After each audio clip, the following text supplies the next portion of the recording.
சொல்றாங்க மயிலு கிட்ட, இருக்கிற புடவையெல்லாம் பார்த்தாச்சு, இந்த 2 புடவையில ஏதாவது ஒரு புடவை தான் உங்களுக்கு அழகா இருக்கும் மயிலு. இது உங்களுக்கு அழகா இருக்கும் போல தோணுது மயிலு. கியூட்டா அழகா இருக்கீங்கல்ல, சரி மீனா நான் இதே எடுத்துக்கிறேன். பாண்டியன் கிட்ட மீனா சொல்றாங்க, இந்த புடவை நல்லா இருக்கு மாமா அப்படின்னு ரேட் கார்டை காட்டுறாங்க. பாண்டியனும் ஓகேன்னு சொல்றாரு. ரிசப்ஷனுக்கு புடவை எடுத்தாச்சுல்ல, அப்புறம் என்ன, எங்க சொந்தக்காரங்களுக்கெல்லாம் புடவை துணிமணி எல்லாம் எடுக்கணும், நாங்களே அப்புறம் வந்து எடுத்துக்கிறோம். இவரு சொல்றாரு, அண்ணனுக்கு முகூர்த்த வேட்டி சட்டை பேண்ட் சட்டையெல்லாம் எடுக்கணும்ல. வீல சொல்றாங்க, பேண்ட் சட்டையா, கோட்டு சூட்லாம் இல்லையா? அவனன் சொல்றாரு, எனக்கு கோட்டு சூட்லாம் போட்டு பழக்கம் இல்லையே மாப்பிள்ள, அதெல்லாம் பழகிக்க வேண்டியதான். நீங்க கோட்டு சூட் மாத்திரம் போட்டீங்க ராசாவாட்டா இருப்பீங்க. கோட்டு சூட்லாம் இருக்கா மேடம்? இங்கே ரெடிமேடா இருக்கு. அப்பனா வாங்கிடலாம்ல?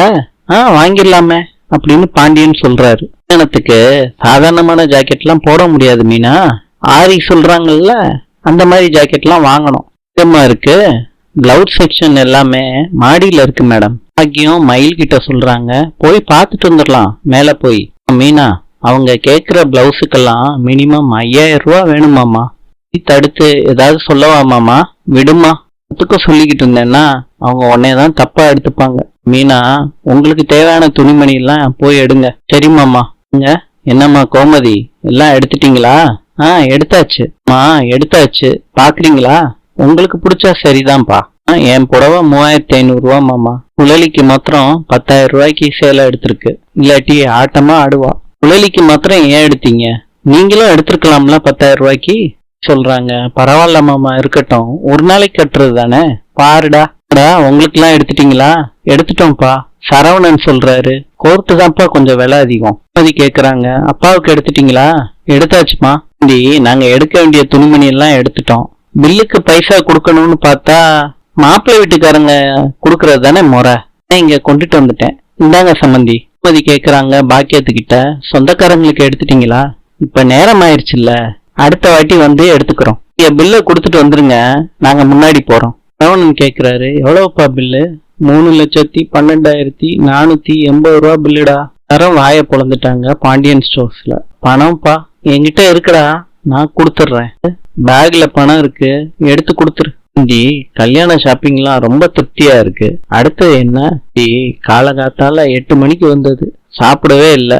அப்படியே சாப்பிட்டு வீட்டுக்கு போக வேண்டியதான். சம்மந்தி, சேர்ந்து சாப்பிட்டுருவோம் சம்மந்தி. சொல்றாங்க, மாப்பிள்ளை வீட்டுக்காரங்க ஜவுளி எடுத்து கொடுத்த பிறகு ஹோட்டல்ல சாப்பாடு வாங்கி கொடுக்கறது தானே முறை சொல்றாரு. அப்படிங்களா? சரி சரி, பக்கத்துல ஏதாவது நல்ல ஹோட்டல் இருக்கான்னு பாக்கணும். என்னோட அப்பா சொல்றாங்க, எனக்கு தெரிஞ்ச நல்ல ஹோட்டல் இருக்கே, இங்கே போலாம் வாங்க அப்படின்னு சொல்றாரு. என்ன கொடுமை, இப்படி இல்லாம சடங்கு இருக்கு கோமதி? எனக்கு தெரியல. எங்க எத்தனை பேர்னு என்ட்ரன்ஸ்ல கேக்குறாங்க. 11 பேர்னு சொல்றாரு பாண்டியன். பாக்குறாரு, ஒரு சிக்கன் 65 250 ரூபாயா, சுக்கா 350 ரூபாயா? நாமே அநியாய காசா இருக்கு கோமதி. அம்மா, விலைய பார்த்து பயந்துட்டீங்களா?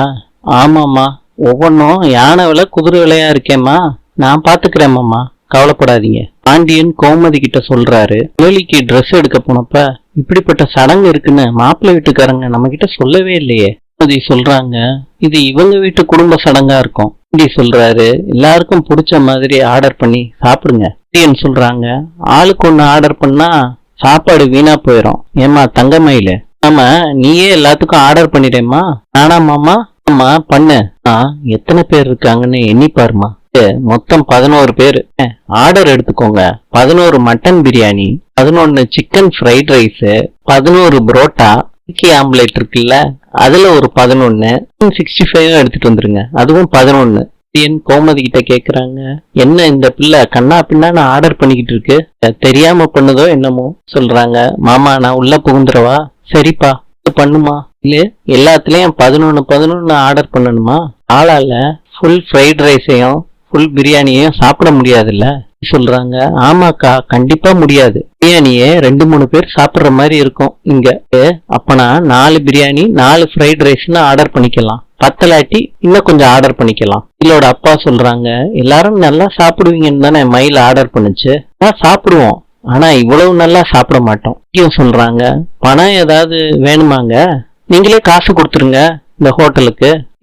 பணத்துக்கா நாங்க யோசிக்க போறோம்? சாப்பாடு நிறைய ஆர்டர் பண்ணி வீணா போகுது. அதனாலதான் மீனா சொல்லுச்சு. சொல்றாங்க, எங்க வீட்டுல யாருக்கும் சாப்பாடு வீணாக்குறது பிடிக்காது. இங்க அத்தை அப்படின்னு மயில் சொல்றாங்க. அக்கா, யார் யாருக்கு என்னென்ன வேணும்னு கேட்டு நீங்களே ஆர்டர் பண்ணிருங்க. பண்ணட்டுமா மயிலு? பண்ணிருங்க. இவங்க ஆர்டர் பண்ணாங்கல்ல, அது எல்லாத்தையும் கேன்சல் பண்ணிக்கலாம். 4 பிரியாணி, 4 ஃப்ரைட் ரைஸ், என்னென்ன வேணுமோ அவங்க சொல்லுவாங்க. பாண்டியன் சொல்றாரு, மீனா எல்லாத்துக்கும் நீயே ஆர்டர் பண்ணிருமா. பாண்டியன் சாப்பிடாம எவ்வளவு காசு வரும்னு கணக்கு பண்ணிக்கிட்டு இருக்காரு. சாப்பாடு எப்படி இருந்துச்சு? பிரமாதமா இருந்துச்சே, அதனாலதான் நான் இந்த ஹோட்டலுக்கு வரணும்னு சொன்னேன். பில் கடவுளே அப்படின்னு சொல்லிட்டு பிரிச்சு பாக்குறாரு பில்ல. சம்பந்தி, பில்லு அதிகமா வந்துருச்சா சொல்றாங்க. அது எப்படி அதிகமா வரும்? மீனா தான் அளந்து ஆர்டர் பண்ணாலே.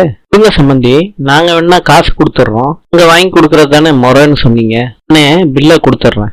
பாண்டியன் கட்டிட்டு வீட்டுக்கு வந்துட்டாரு. பூமதி குழலிக்கு போன் பண்ணி சொல்றாங்க, இங்க எல்லா புடவைய விட உன் புடவை தான் விலை அதிகம். நான் எதுக்கடி போய் சொல்ல போறேன், அப்புறமா பேசுறேன்னு போனை கட் பண்றாங்க. பேசிக்கிட்டு இருக்கிறது பல்லா போட்டோ எடுத்து அனுப்பி விட்டுருக்கலாம்ல. குழலியே வர்றாலாம், அவன் வந்து பாத்துக்கட்டும். செந்தில் கிட்ட சொல்றாங்க, ஒரு பக்கம் அப்பாவை பார்க்க பாவமா இருந்தாலும் இன்னொரு பக்கம் காமெடியா இருக்குல்ல. பண்ணதை விட அதிகமா செலவாயிருச்சு கதிரு. அவ்வளவுதான் செலவு.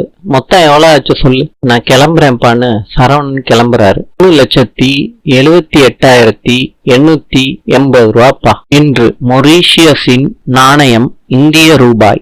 நாளை பார்க்கலாம்.